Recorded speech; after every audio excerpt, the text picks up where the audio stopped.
I don't really like sharing my personal life, but what happened at my father's will reading changed something in me.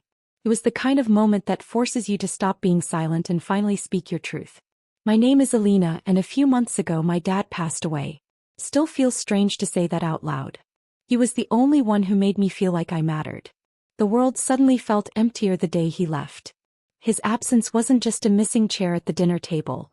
It was like someone had pulled the ground from under my feet. Growing up, our family wasn't perfect. After my mom's long illness and surgeries, she stopped being very active in family matters. My dad remarried, and from then on, everything changed. My stepmother didn't like me much. She never said it directly, but it was in her eyes, her tone, her silence when I walked into a room.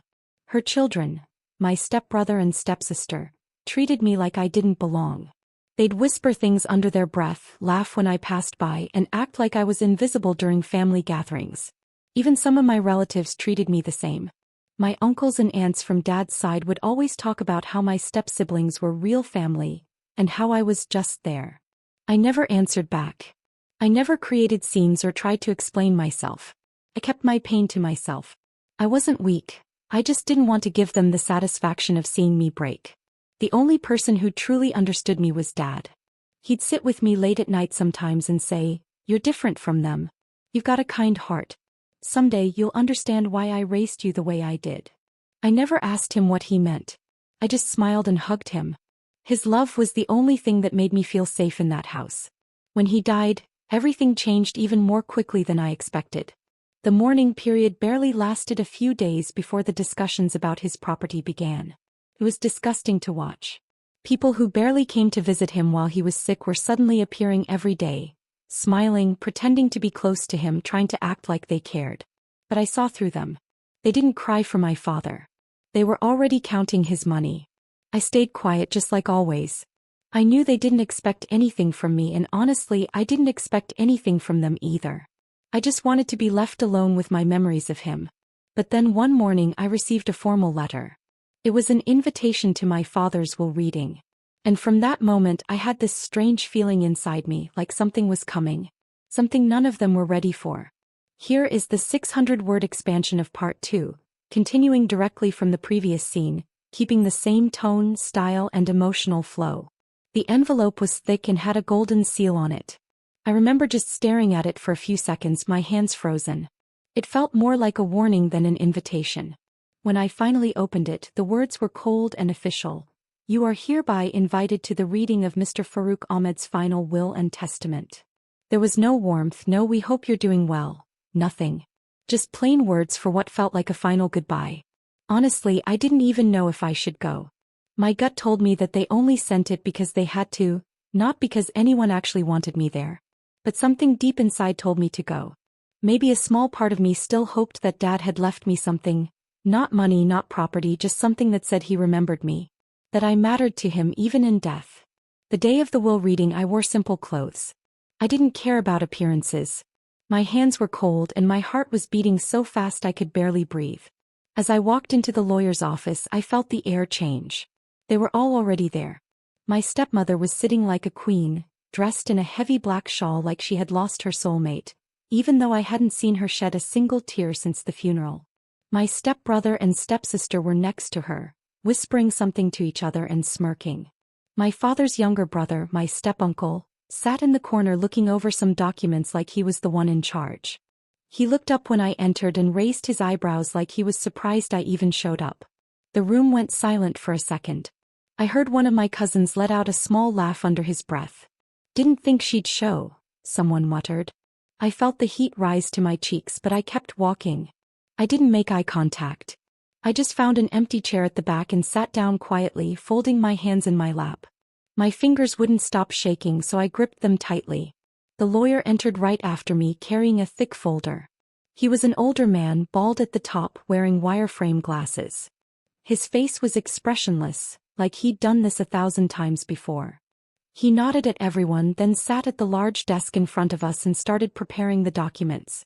Nobody said a word to me.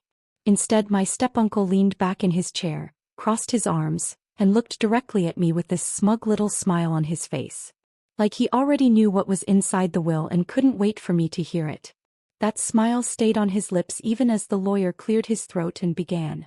This is the official reading of the last will and testament of Mr. Farouk Ahmed. I tried to focus on the words, but my mind kept drifting. My heart pounded in my ears. All around me the room was filled with tension but not sadness. No one was crying. No one looked heartbroken. They all looked excited. Excited to find out what they were getting. And for the first time I realized how different I was from them. I hadn't come here expecting riches. I had come hoping to hear my father's voice one last time, through his words, through his choices. Maybe even through a letter if he had left one for me. I held on to that fragile hope as the lawyer turned the page and began reading the list of names. The lawyer's voice echoed in the quiet room as he read out the will, his words slowly sinking into the thick silence that hung in the air. The names were all being read out one after the other. First my stepmother, then my stepbrother, then my stepsister, each of them receiving what seemed like a generous share of everything Dad had built. The house, the bank accounts, the business, it was all being divided among them just as I feared. I could feel the tension building in my chest, like I couldn't breathe, like the walls were closing in. My name was never mentioned. Not once. Not even in passing. My heart dropped. I fought to hold back tears, but they were building up, threatening to spill over. I could hear the murmurs around me, the whispered laughter. It wasn't loud, but it was enough to cut through the air.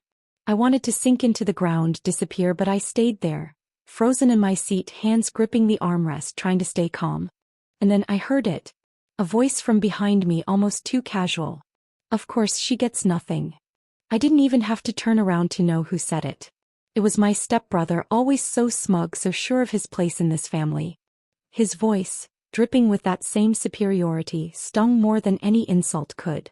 I squeezed my eyes shut, trying to block it out, but the words echoed in my mind. Nothing. It wasn't just about the money or property. It was the feeling of being erased from my father's life, as though I had never mattered at all. I could feel my hands shaking, my chest tightening as the weight of the situation threatened to crush me. How could they do this? How could they pretend to be so kind while they divided everything like vultures? My throat burned with emotion, but I refused to cry in front of them. I wouldn't let them see me break. The room felt smaller, suffocating. I could feel my stepmother's eyes on me, cold and dismissive. I heard her whisper under her breath, just loud enough for me to catch every word. That's what orphans deserve. I tried to hold it together, but it was getting harder. The pain was too much. The sting of her words, the sting of being invisible in my own family, it all hit me at once. The realization that I had been nothing more than an outsider in my own home. I couldn't bear it. The world seemed to tilt beneath me like I was losing my footing. And then, as they began discussing who would take what, dividing my father's legacy, piece by piece, the door to the lawyer's office suddenly creaked open. A hush fell over the room. Everyone turned their heads in surprise. The door opened slowly, and for a brief second, everything stood still. My heart skipped a beat as I turned around, expecting to see a late visitor or someone else who might have walked in by mistake. But then I saw her. My mother. It was impossible. She shouldn't even have been walking, not after all the surgeries, the constant pain, and the frailty she'd been dealing with for years. But there she was, standing in the doorway with a steady, unshaken presence. She wasn't the woman who had been bedridden just days ago. No, this was someone else, someone powerful, confident. A sharp breath caught in my throat.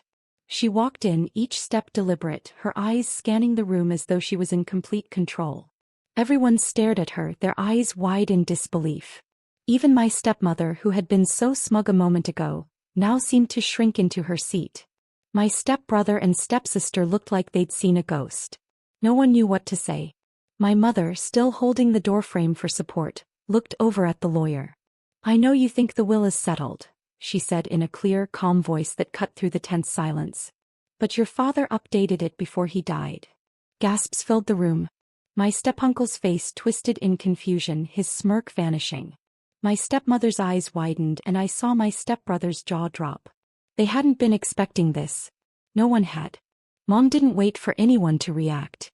She reached into her coat pocket, pulled out a small, plain envelope and handed it to the lawyer. Her hand was steady, not a hint of hesitation. It was like she had planned this moment for years. There was no uncertainty in her eyes, just cold, undeniable certainty. The lawyer took the envelope, opened it carefully, and pulled out the piece of paper inside. He glanced at it, then looked up at the room, his expression unreadable. This is a new will," he said, his voice betraying a hint of shock. The room erupted.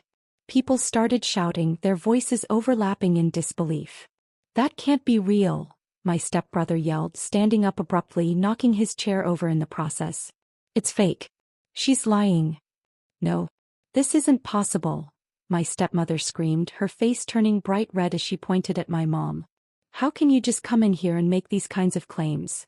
But my mom stood there, unflinching. "It's not a claim. It's the truth," she replied, her voice like steel. She turned her gaze toward me, and for a brief moment our eyes met. She didn't need to say anything. I understood exactly what this meant. The lawyer continued reading aloud from the will, but I wasn't really listening anymore. My mind was racing. My name was on this new will. Not just as some token inheritance, but everything. The house, the company, the bank accounts. Everything. I had no idea how to feel. My whole life I had been nothing to them, invisible in their eyes. But here, in my hands, was the power to change everything. I could feel the weight of the will, heavy with significance, with truth. But the weight of the room's anger was even heavier. "No," my stepuncle shouted, his voice trembling with fury. "This is impossible. He would never have done this. He never even spoke to you. You're not even part of this family. You have no right to this," my stepsister added, standing up now, her face pale but full of venom. The anger in the room was palpable, but there was something else. Fear. They were scared. And I could feel that power shift in my favor. It was like the ground beneath them had suddenly started to crack. But I couldn't enjoy the moment just yet. This wasn't over. Not by a long shot. The room was still buzzing with anger, confusion, and disbelief. My stepfamily was furious, their voices loud and sharp, but I barely heard them anymore. Everything had gone so quickly, from a quiet funeral to a battle for inheritance. They had underestimated us, underestimated my mother, and most of all, underestimated me. But there was something else coming, something that would make them wish they hadn't tried to strip me of my inheritance. Something they weren't expecting. Mom reached into her coat pocket again, her fingers closing around a small USB drive. It was nothing special, just a regular little device, but it felt like it carried the weight of the entire world. She held it up and nodded at the lawyer. "Play this," she said, her voice steady and unshaken. The lawyer looked hesitant for a moment, but he didn't question her. He plugged the USB into the computer and pressed a button. The screen flickered for a moment, and then my dad's face appeared. I hadn't expected it. I hadn't expected the flood of emotions that washed over me the moment I saw him. His eyes kind but firm. His smile a little worn but genuine. I hadn't seen him in so long, and even though I knew this was just a recording, it felt like he was with me again. The moment his voice filled the room, it felt like everything froze. "If you're watching this," my father's voice came through the speakers, "I know what they're doing to her." He paused, his expression becoming serious, as though he was speaking directly to each of them. "That's why I changed my will. She's my daughter. She is my heir." His words hit me like a punch to the chest. My hands trembled and I could feel the tears threatening to spill, but I held them back, sitting frozen in my chair. I had heard the words before, the words I had been dying to hear, but to hear them now from him in his own voice, it felt like a dream. "And if anyone laughs," he continued, his voice growing firmer, "remember, I never raised her to beg from wolves." The room fell completely silent. The anger, the insults, everything vanished in that moment. My stepfamily was frozen, their faces pale, their mouths slightly open in shock. My stepmother's face had lost all color, her eyes wide as she stared at the screen, almost as if she couldn't believe what she was hearing. The lawyer sat back in his chair, stunned. The noise had completely disappeared from the room. I could barely hold back the tears now. It was like a wave of relief, of validation washing over me. My father had always believed in me. He had always known deep down that I was his child. The world had tried to take that from me, to make me feel invisible, but here he was, proving to everyone in this room that I was his daughter. I was more than just a distant relative. I had been his priority all along. The silence in the room stretched on, and some of the people around me began to break down. My stepbrother's face twisted with shame, his mouth opening and closing like he wanted to say something but couldn't. My stepmother's hand trembled as she reached for her tissues, trying to hide the tears that were now streaming down her face. I wasn't sure if they were crying because they had been caught, or if they were crying out of shame. Maybe both. But it didn't matter.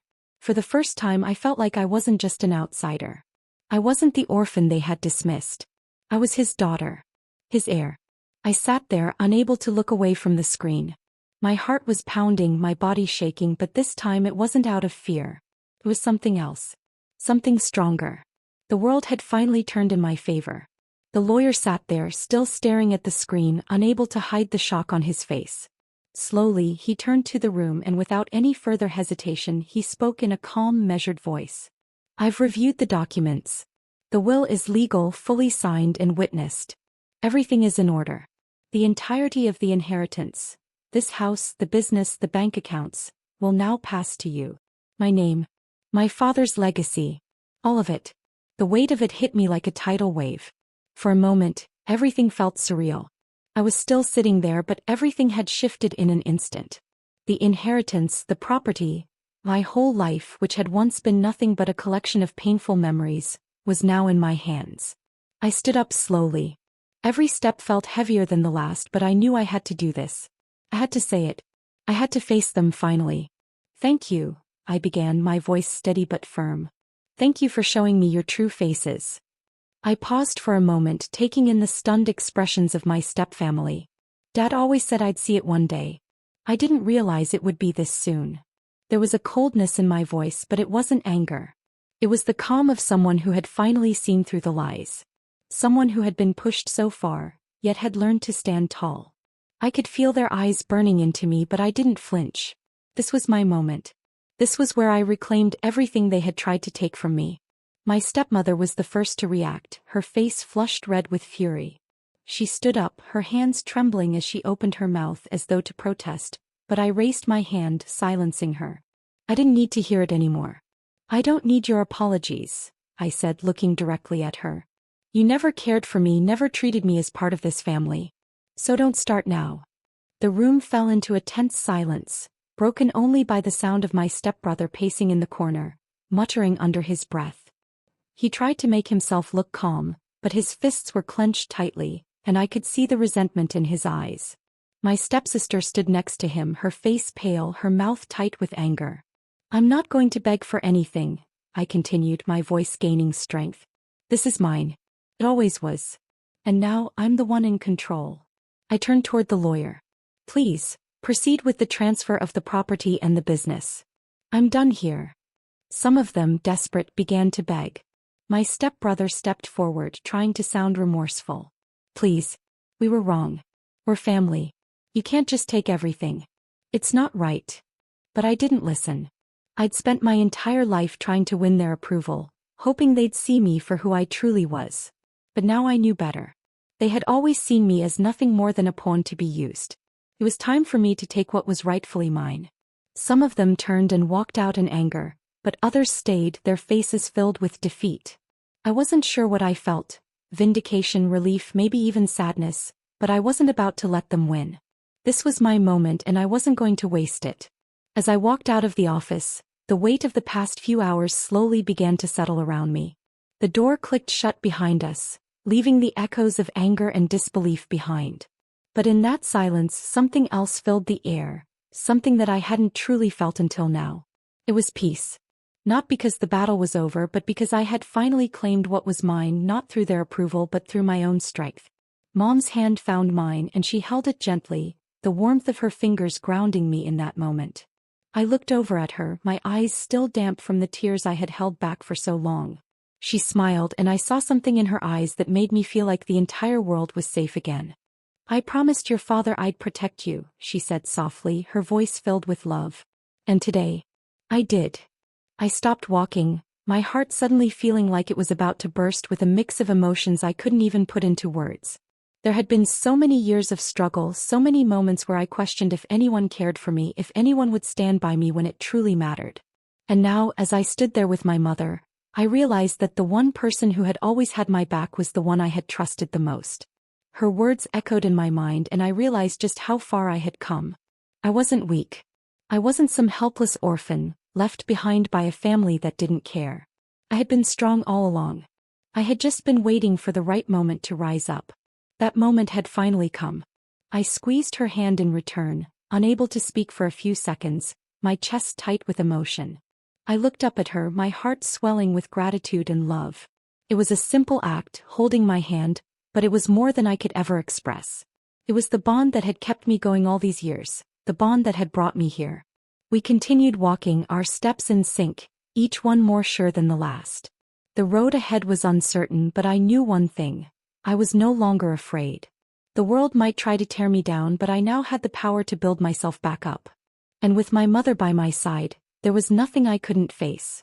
As we reached the car, I stopped once more, turning to face her. The sun had started to set, casting a warm, golden light over us. It felt like a sign, like everything was falling into place. They laughed at me during my father's will, I said quietly, my voice soft but filled with finality. But they didn't know my mother still had the truth. And that truth changed everything. It wasn't just the inheritance that had changed. It wasn't just the property or the business. It was me. I had found my strength. I had found my voice. And now I was ready to live the life I had always deserved.